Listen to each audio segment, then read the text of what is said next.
Esta noche invoco a los amantes de lo inexplicable, a los que escuchan más allá del silencio y a quienes saben que en la oscuridad todo se transforma.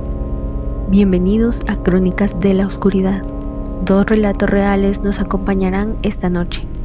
Una mudanza que desató presencias ocultas y vivencias familiares marcadas por lo paranormal. Así que ajusta el volumen, prende una vela y déjate guiar por las sombras. En el año 2011, una de mis primas en Guatemala sufrió un accidente automovilístico espantoso. Los médicos les dijeron a sus padres que se prepararan para lo peor.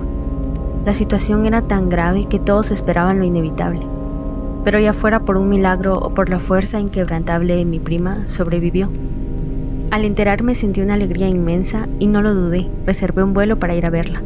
Al llegar a Guatemala me hospedé en casa de mis tíos, los papás de mi prima. Ellos vivían en una comunidad privada, mi tío tenía 2 terrenos y ahí construyó algunas casas. En ese entonces el área todavía no estaba urbanizada del todo, así que los vecinos estaban bastante dispersos. Justo detrás de su casa principal, a unos 60 metros, hay un pequeño bosque, una franja de vegetación que permanece intacta, como si el tiempo no pasara por ahí. Una noche, mientras celebrábamos en familia el regreso de mi prima a la casa, la conversación empezó a girar sin saber cómo hacia temas paranormales. Yo, que siempre he sido más escéptico, escuchaba con cierta curiosidad, aunque con reservas. Pero el resto de mi familia era todo lo contrario.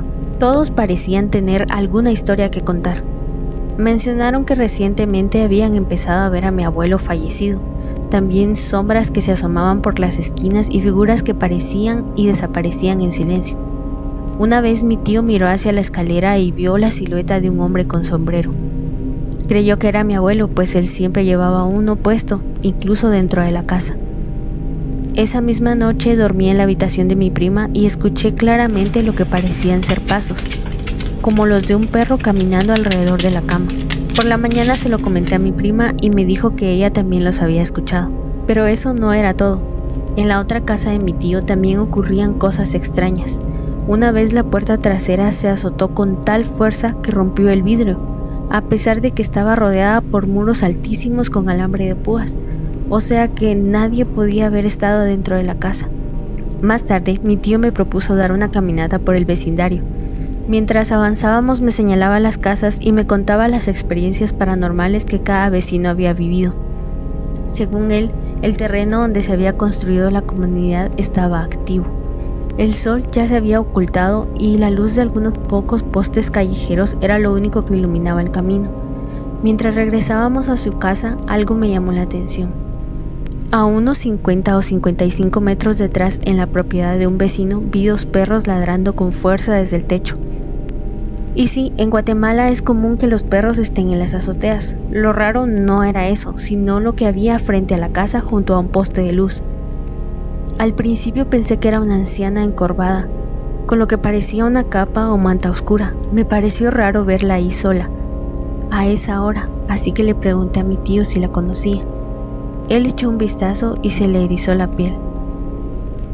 «Eso no es una persona», dijo con el rostro pálido. «Es un espíritu». Y sin decir más, se metió a la casa. Yo me quedé allí inmóvil con la curiosidad de quien no quiere creer. La figura estaba justo debajo del poste de luz, pero no podía distinguir ningún rasgo. Solo era una silueta oscura, voluminosa, como una masa negra. Luego empezó a moverse lentamente hacia la izquierda. No caminaba, se deslizaba. Y entonces ocurrió algo aún más inquietante. Comenzó a volverse translúcida. Me froté los ojos, pensé que quizás era el cansancio o una ilusión óptica. Volví a mirar y seguía ahí, semitransparente, flotando de un lado a otro con ese ritmo lento y fantasmal. De pronto volvió a tomar forma sólida y sin previo aviso empezó a dar grandes zancadas, rápidas y anómalas, directamente hacia el bosque. No lo pensé más, corrí dentro de la casa y les conté a todos lo que había visto. Siempre he sido una persona lógica, me aferro a lo tangible, a lo que puedo explicar. Quizá porque aceptar lo que se me escapa a la lógica me da miedo, y hasta el día de hoy no puedo decir con certeza qué fue eso. He escuchado historias sobre skinwalkers, esos seres que adoptan formas humanas, y lo he considerado como una posibilidad. Pero lo más inquietante es que siento que esa cosa no se fue del todo, que hay un vínculo invisible. No quiero sonar loco, pero siento su presencia a la distancia, como si su energía todavía rondara cerca de mí. Desde entonces he vivido muchas más experiencias extrañas, pero esa fue la primera, la más vívida y la que después de más de una década me atrevo por fin a compartir. Hace más de 30 años me mudé con mi familia a Ciudad San Cristóbal en la zona 8 de Misco. En aquel entonces apenas habían unas 20 casas en toda el área donde compramos la nuestra. Hoy cuando regreso o paso por ahí me cuesta reconocerlo. Según el último dato que escuché, ya hay más de 800 viviendas. Y no puedo evitar pensar en lo que se ha convertido, una verdadera monstruosidad comparado con lo que era. Nuestra casa era una belleza, lo tenía todo. Era cómoda, luminosa, con un jardín grande y espacio para crecer. Mi papá, gracias a una parte de la herencia que le dejó mi abuelo, que en paz descanse, pudo establecerse ahí con nosotros y comenzar una nueva etapa. Y aunque al principio fue una decisión que nos generó ciertas dudas, con el tiempo se convirtió en un cambio que nos trajo muchas alegrías, pero también algunas experiencias extrañas. Con los meses empezaron a pasar cosas que no comprendíamos del todo. Teníamos un hermoso árbol de limones que crecía bastante bien, pero cada vez que cortábamos uno y lo partíamos a la mitad, estaba podrido por dentro, siempre. No sabíamos por qué pasaba eso. Fue entonces cuando mi papá hizo amistad con un jardinero francés que llegó a casa.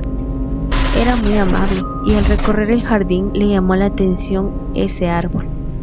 Lo observó un rato y luego decidió desenterrarlo. Lo que encontró nos dejó helados. Un cigarro de los que se usan en rituales para venerar a Mashimón. El jardinero, con su español un poco limitado, nos dijo una palabra que se me quedó grabada: sorcery, brujería. Nos aconsejó retirar el árbol, limpiar bien el lugar y plantar algo nuevo.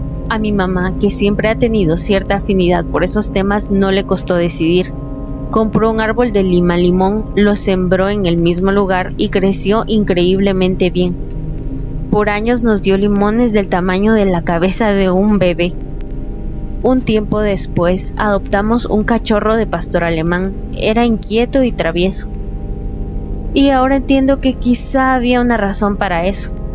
Había un arriate con plantas en el jardín y el perro no dejaba de escarbar ahí, hasta que un día desenterró una bolsa grande de esas negras para la basura jardinera. Llamamos al jardinero que nos ayudaba en esa época y cuando la revisó nos dijo que había algo adentro. Mi mamá, muy católica, prefirió no tocarla.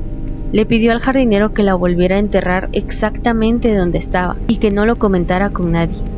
Años después, cuando recordamos eso, me sentí tentado a averiguar qué había en esa bolsa.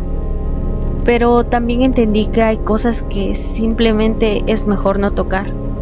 Y esa fue una de ellas, y claro que no me arrepiento. Pero lo más extraño y perturbador fue lo que vivimos en los primeros 5 años en esa casa: la presencia de 2 entidades. La primera era la de un niño de unos 8 o 10 años. Jugaba a las escondidas, o al menos eso parecía. Siempre que estábamos en el jardín, él se asomaba entre las esquinas o detrás de los árboles. Lo veíamos de reojo, moreno con cabello oscuro, pero cuando volteábamos para verlo de frente desaparecía. Intentábamos acercarnos, pero nunca logramos alcanzarlo. Pasaban los días y volvía a aparecer. La segunda presencia era muy distinta, más densa, más oscura. Era la figura de un hombre de unos 30 años que solía manifestarse en el segundo nivel de la casa. A diferencia del niño, su intención era claramente asustarnos y algunas noches lo lograba. En el segundo piso estaban nuestras habitaciones, 2 al lado derecho con un baño compartido y un pasillo. Al lado izquierdo, la habitación de mis papás. Entre ambas áreas había un estudio o sala familiar. Y era justo ahí donde esta figura solía aparecer, siempre en la oscuridad. Mi mamá, que sufría de insomnio, solía levantarse por las madrugadas a mirar por la ventana, con la esperanza de volver a dormirse. Yo en esa época dormía con mi hermano pequeño en la habitación al fondo del pasillo. Una noche me desperté con ganas de ir al baño. Al salir vi una silueta dentro del cuarto de mis papás. La puerta siempre quedaba entreabierta porque no cerraba bien. Pensando que era mi mamá, le pregunté: ¿qué está haciendo despierta a esta hora?